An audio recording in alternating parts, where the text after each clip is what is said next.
Olá, eu me chamo Gleice Belucci e iniciarei a leitura do livro Libertando-se de Prisões Espirituais, o Ministério de Jesus, da doutora Neuza Itioca. E convido você a embarcar comigo nessa jornada. Introdução.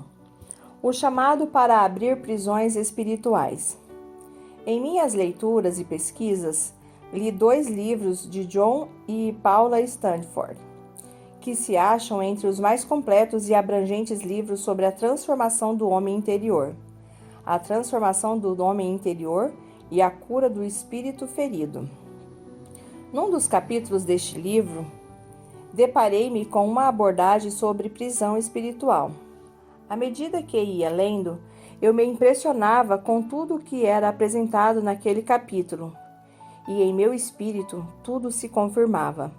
Mas eu ainda não sabia o que fazer com as informações que estava adquirindo com aquela leitura sobre prisão espiritual. Deus, porém, é fiel. Intrigada com os fatos apresentados, eu perguntava a mim mesma como aplicar no Ministério de Libertação aquilo que o Espírito estava me revelando sobre prisão espiritual. Fui então tocada por 2 circunstâncias, ocorridas quase que simultaneamente, que reforçaram ainda mais as novas percepções que eu estava tendo. Uma delas foi o relato de uma colega de Cepal. Ela me disse: Neuza, ontem eu tive uma experiência muito interessante. Ministrei uma pessoa que estava aprisionada espiritualmente num calabouço. Não sabia o que fazer, e assim pedi que Jesus me ajudasse. Ele veio e simplesmente a tirou daquela prisão. Quando ouvi isso, concluí que essa história era semelhante a um caso que John Stanford descreveu no capítulo sobre prisão espiritual daquele livro que eu havia lido. A outra ocorrência nesse sentido foi o que me disse Lilian Latorraca, uma pastora do nosso ministério. Ontem recebi em nossa reunião de oração uma chave do Senhor. É uma chave que se usa para tirar espiritualmente as pessoas de prisões, igrejas aprisionadas e até cidades aprisionadas. Sem nem mesmo parar para pensar, eu disse a ela: ore por mim, para que eu também receba esta chave. Esse grupo de oração que se reúne com a pastora Lilian é um grupo muito sério, que leva com muita responsabilidade aquilo que Deus pede. Eles oraram e me responderam que eu tinha recebido aquela chave, mas que ela estava tanto enferrujada, pois não estava sendo usada. Com efeito, eu possuía havia um bom tempo informações sobre a prisão espiritual, mas nada tinha feito a respeito. E aquele capítulo do livro dos Stanford já havia sido lido e relido por mim várias vezes.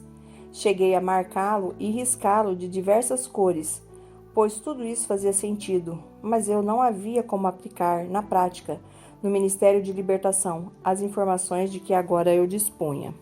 Crendo então que Deus me havia dado uma chave espiritual, minha decisão foi a de utilizá-la. Assim começaram minhas experiências de tirar pessoas que se achavam em prisões espirituais e libertar os algemados. Depois de confiar nessa palavra, eu comecei a ver os testemunhos do poder de Deus, de pessoas que foram tiradas de prisões espirituais, liberta de uma gaiola na praia. Quando assumi que tinha recebido uma chave para abrir as prisões dos aprisionados, pedi perdão a Deus pela minha falta de compreensão e entendimento espiritual. Então o Senhor proporcionou-me uma experiência nesse sentido. No seminário do nosso ministério, realizado no fim de semana, houve o caso de uma jovem que ficou endemoniada. O demônio que então se manifestou foi identificado como espírito das águas, em algumas culturas conhecido como Iemanjá. Isso aconteceu no momento em que todos estavam fazendo uma oração de confissão de pecados e de renúncia. Nessa oração, todos renunciavam o envolvimento que tiveram antes de se converter com as religiões que praticavam no passado, quebrando os pactos espirituais realizados com as trevas. Resolvi então ministrar a moça que manifestou esse espírito, vou chamá-la de Janaína, e assim como Deus faz com as coisas bem completas, ele providenciou para estar comigo na ministração o intercessor que tinha visão espiritual aberta. Durante a ministração, o intercessor teve uma visão espiritual da situação e me disse que a moça estava aprisionada numa gaiola constituída de tacapes, ou lanças, fincados na areia da praia. Havia ainda um bando de índios que dançavam e cantavam, dizendo: "Não vão conseguir, não vão conseguir." Então eu disse: "O Senhor me deu todo tipo de chave. Assim eu amarro esses demônios que estão travestidos de índios e que são guardiões do inferno, que a estão prendendo nesta gaiola. Eu os amarrei e os coloquei de lado. Tomei autoridade em nome de Jesus e, abrindo aquela prisão, a atirei para fora. Depois de tirá-la, coloquei os demônios guardiães dentro da gaiola, e os enviei para onde o Senhor Jesus determinasse." Um dos colegas da missão em que eu trabalhava era alguém que tinha ministrado Janaína algumas vezes, expulsando os demônios que haviam invadido a vida dela.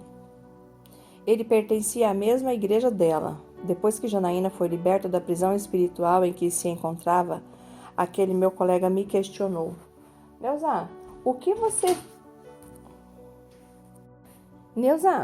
vocês fizeram com ela? Ela está totalmente diferente, pois nós expulsávamos os demônios diversas vezes, mas eles sempre voltavam. Mas agora ela está bem.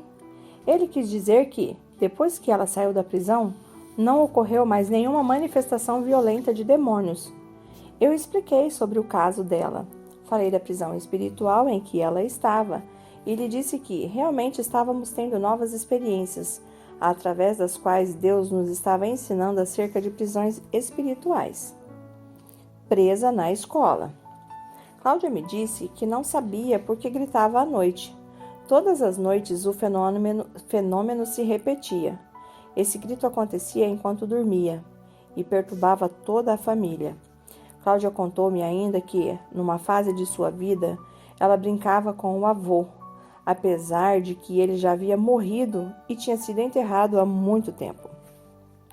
Quem vinha se divertir com ela na realidade era um espírito que dizia ser seu avô. Enquanto brincava com o avô, aparentemente estava tudo bem com ela. Um dia, porém, ela resolveu parar de brincar com o avô e então começou a gritar à noite. Isso passou a acontecer repetidamente. O espírito que dizia ser de seu avô a perturbava noite após noite. Quando a recebi para ser ministrada, primeiramente quebramos qualquer pacto espiritual que pudesse estar dando direito àquele demônio e desligamos qualquer conexão de alma ainda existente entre Cláudia e seu avô.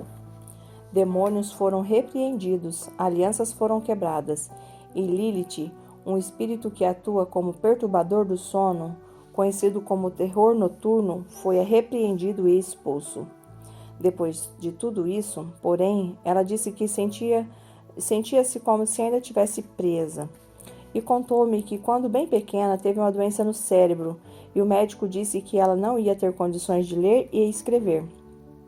A menina deixou de ir à escola e só começou a ter aulas aos 12 anos, numa escola para crianças especiais. Seus colegas de classe eram excepcionais, no nível muito profundo.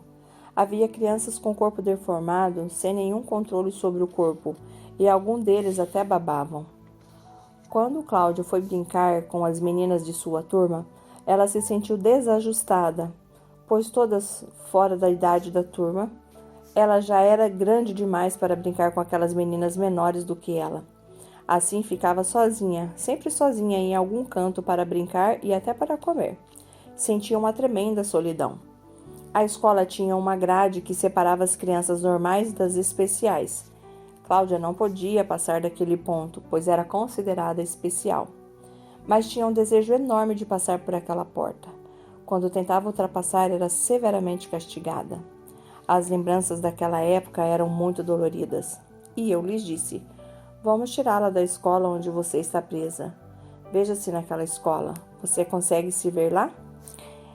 Ela viu-se na escola. Então Jesus veio, a tomou pela mão e começou a andar com ela. O portão que a separava dos alunos normais abriu-se com Jesus. Ela foi para o pátio. Ele permaneceu junto dela e andou por toda a escola e ficou passeando com ela, mostrando que ela estava livre. Cláudia saiu da prisão espiritual daquela escola onde se achava aprisionada. Terminamos a introdução E eu te aguardo no próximo áudio com o capítulo 1. Deus te abençoe.